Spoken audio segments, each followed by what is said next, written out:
A man kills his mother, his aunt, and a friend before he's taken out by Kentucky State Police. And tonight, we're learning new details about an apparent murder spree in Adair County. This is Wave News at 6. I'm Myra Ansari. And I'm Brian Schlonsky. Kentucky State Police shot and killed that suspect, Ryan Sneed, on Monday after an hours-long standoff on Chestnut Grove Road. Wave News reporter David Mattingly is in Adair County with more on what happened. This is the spot where an apparent murder spree came to an end as an Adair County man is shot and killed by Kentucky State Police. Extensive damage to the house is only one indication of the violence of this encounter. According to the Adair County Sheriff, 38-year-old Ryan Sneed was armed, attempting to escape through a window of this house when state troopers shot and killed him.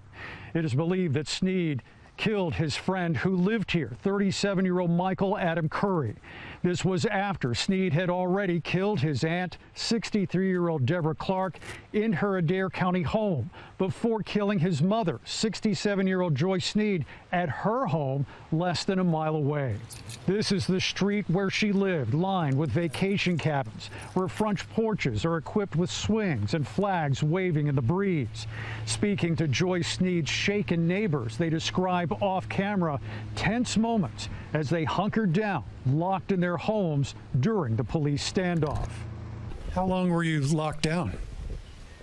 A couple of hours until we started hearing bits and pieces what was going on, and he wasn't nowhere in this area.